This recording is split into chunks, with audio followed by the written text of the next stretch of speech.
Before you settle into your armchair and get the popcorn ready for this journey, let me hit you with a fact that will probably blow your mind. The history of Egypt, that land of pharaohs, pyramids, and mysteries, is literally written in stone. The records we have come from those paintings and hieroglyphs on monuments, papyruses that look like the antiquated version of WhatsApp, and documents like the Palermo stone or the ancient Egyptian records compiled by a certain James Henry Breaston. These texts detail the politics, religion, and historical gossip from when Egypt was unified as a kingdom around 3100 BCE until the Romans figured it was worth invading in 30 BCE. Now hold on tight, there is not a single Egyptian record that mentions a certain Moses leading a massive slave exodus. Nothing. Zero references. Meanwhile, the Bible and the Quran get all romantic with the story of Moses, the lawgiver who freed the Hebrews from slavery in Egypt with burning bushes and the whole celestial drama.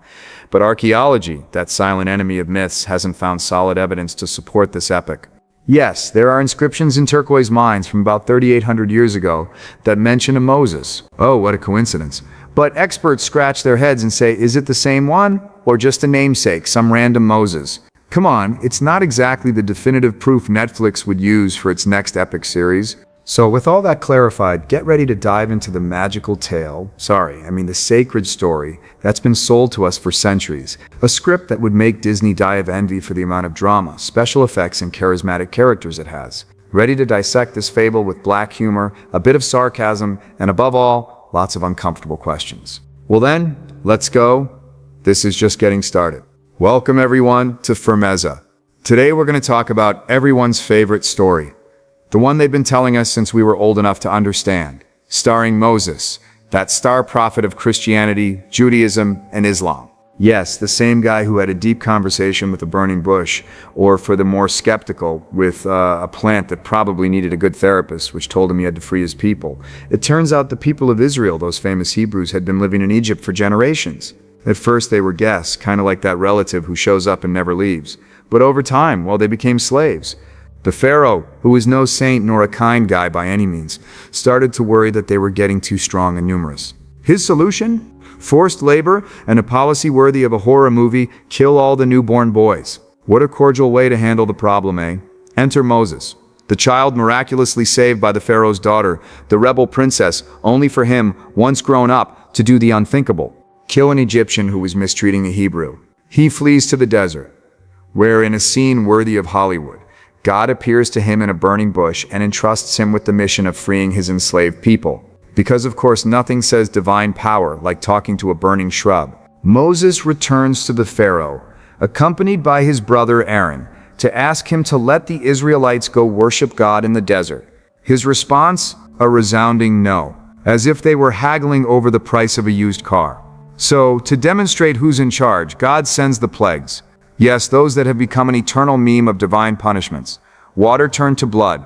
Frogs everywhere, flies, locusts, and eternal darkness to make the Pharaoh relent. Now the big question nobody asks, did all of this really happen? Or is it a fantastic story to explain the origin of a people and scare the unbelievers? Because let's be honest, who in their right mind believes a river turns to blood and a burning plant talks to you? And no, archaeologists haven't found a shred of evidence, not a papyrus, not a tablet, not a hieroglyph that says today we had plagues and a guy with a bush talked to me. Nothing. Some scientists try to make sense of these stories with natural phenomena, volcanic eruptions, toxic algae that stain the water, real insect plagues, but that's not the same as saying an omnipotent God decided to make himself known by throwing down calamities. It sounds more like someone took several natural disasters and turned them into an epic movie to maintain social order and justify religious authority. So while you wonder if this tale is true, a metaphor, or simply a great story to scare children, remember, human history is full of stories mixed with myths, beliefs, and of course a good touch of exaggeration.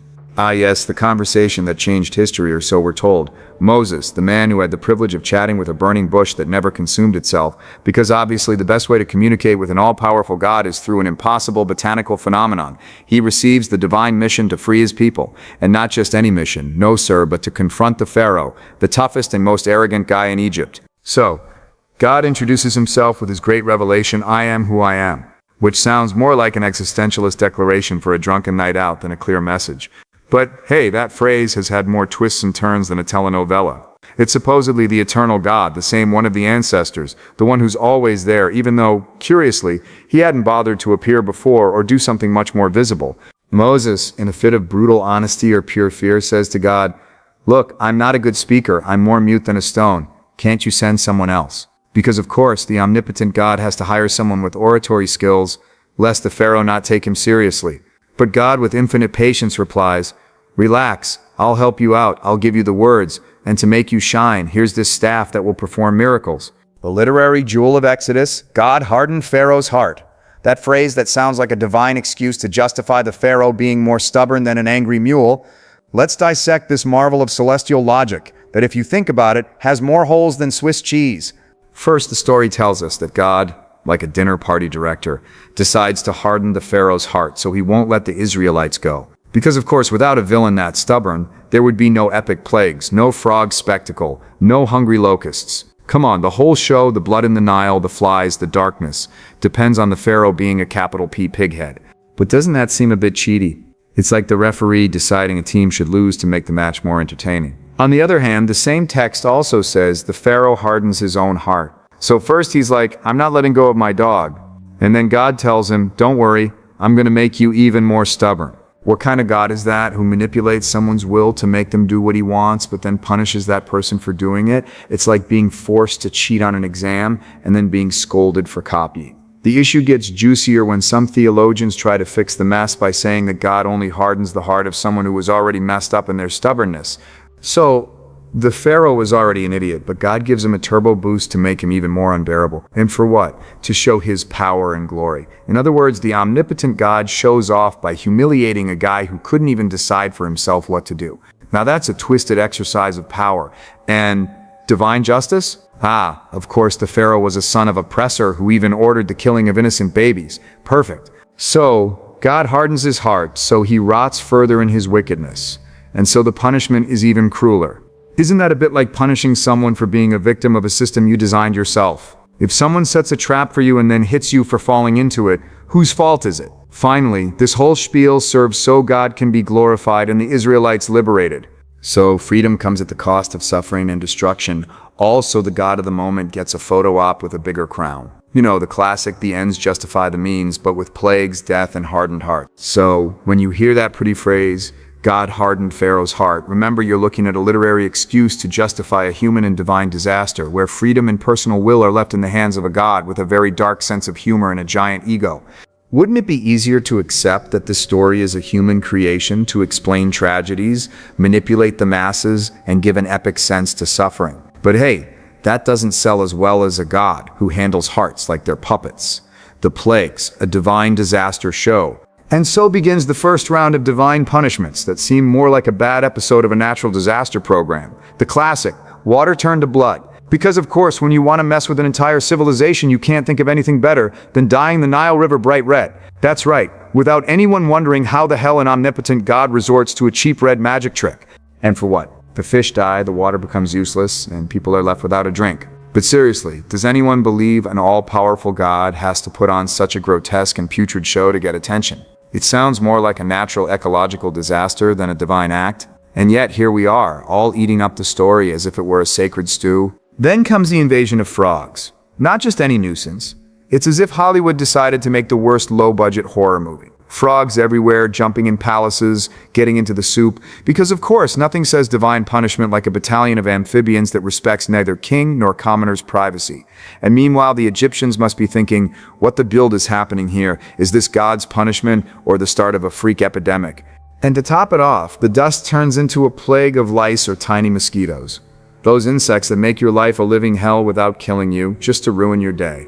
Because if God wanted to demonstrate his power, he surely thought, let's make them uncomfortable, but not so much that they die. Otherwise, my show ends. Now, the question that churns my stomach is this. Did anyone really believe these plagues were the work of a divine being? Or better yet, couldn't they just be natural phenomena that people back then didn't understand? Then someone with enough charisma and a desire to manipulate took advantage of the situation. Because let's be honest, how much of this is propaganda to instill fear, justify a mass escape, and give an epic touch to a story of slavery and liberation? And while believers cling to the story to reaffirm their faith, we skeptics wonder if it isn't easier to accept that sometimes nature just gets pissed off, and nobody needs to invent stories about gods with burning bushes and biblical plagues to explain it. The plagues continue, the divine torment escalates. Swarms of flies. Not a few, No, but entire hordes, as if Egypt were the stage for an insect apocalypse. Picture the scene: palaces, temples, and streets full of flies, buzzing in your ears, landing in every corner, on the food, on your face. If you've ever wanted to feel what hell on earth is like, just try spending a day with a million flies.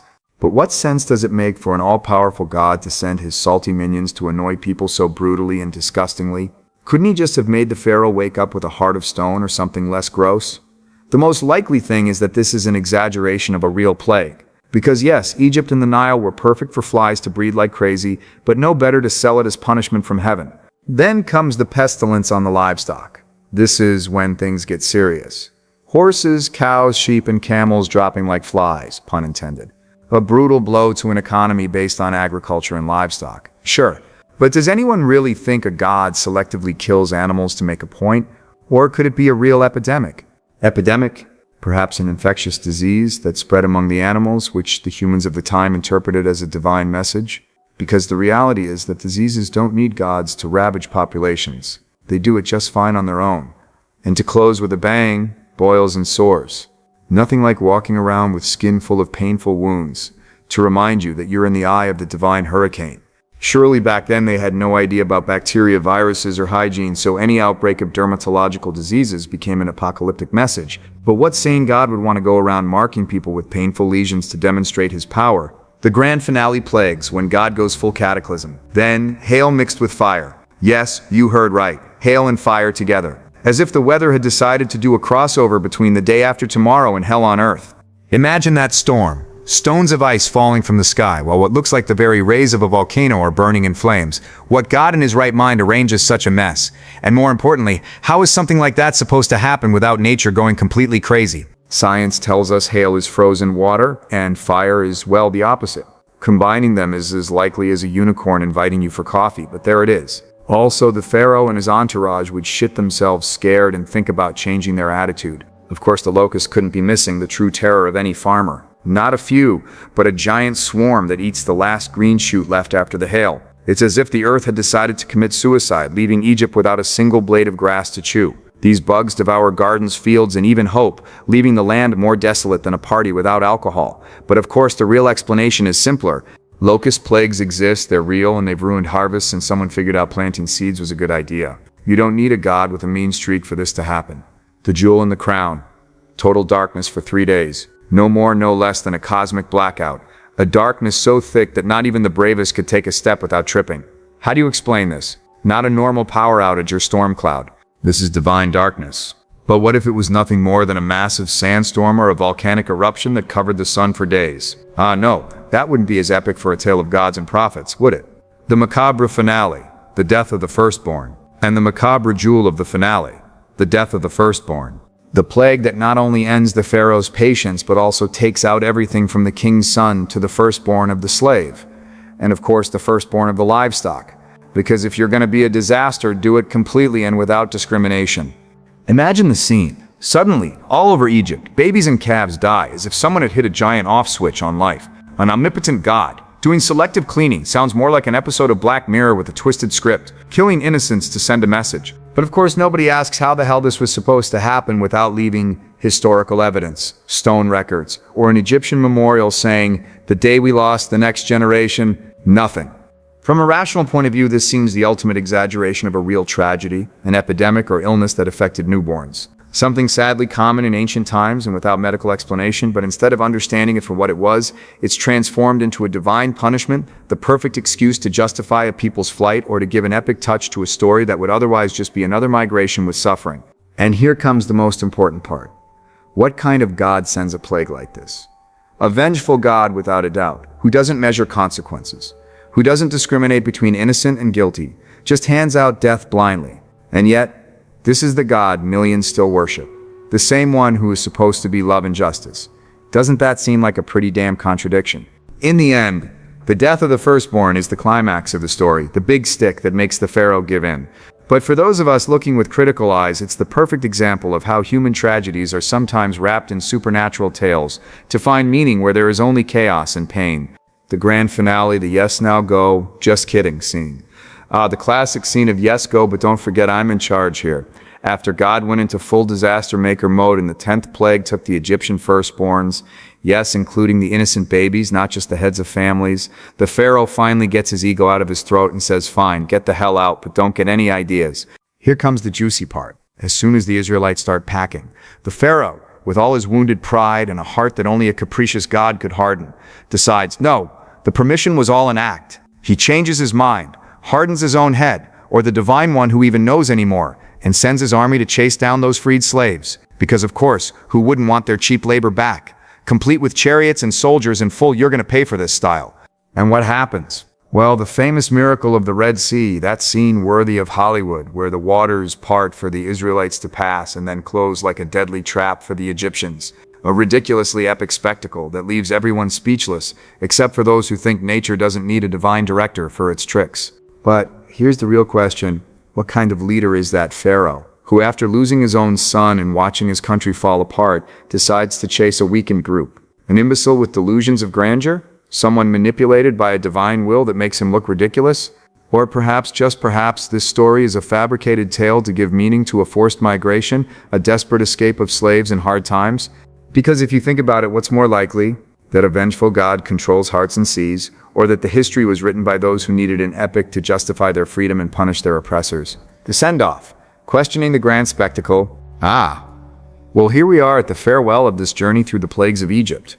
That classic tale that seems more like a cheap horror movie script than a serious historical record. And you know what's the funniest part? Despite all the spectacularity of the jumping frogs, the blood in the Nile, the hellish flies, and the darkness not even sunglasses could handle, there isn't a single solid piece of evidence, not a mummy, not a papyrus, not a hieroglyph, that tells us, yes, this happened. Nothing. Zero. But of course, that doesn't stop anyone. We keep repeating the story as if it were the absolute Bible, without questioning that this whole show could be a mix of legends, exaggerations of natural phenomena, and why not a good handful of political propaganda so a group of slaves could get out of Egypt without the Pharaoh being able to do much. Because come on, what sane Pharaoh would negotiate with a guy who claims his God is a burning bush and sends plagues that seem taken from a B-series script? And there lies the real reflection. Why do we love believing these stories? Why do we prefer the mystical and supernatural version over accepting that nature, history, and human misfortune don't need a God with a villain complex to explain disaster? Maybe because believing in the impossible is more comforting than facing the harsh reality that the world can be a chaotic, unjust, and yes, sometimes brutal place without divine reasons. So if you're left wanting more questioning, more dismantling of myths with black humor and a good dose of reality, this is your place. Welcome to Firmness, the channel where we aren't afraid to put on the table what others keep quiet, where doubt is welcome and the truth, even if uncomfortable, is the protagonist. Subscribe, comment, and get ready to keep taking apart the stories we've been sold our whole lives, because here, what can't be proven is questioned, analyzed, and above all, laughed at. We'll see you in the next episode. And remember, if something sounds too good, too epic, or too divine to be true, it probably isn't.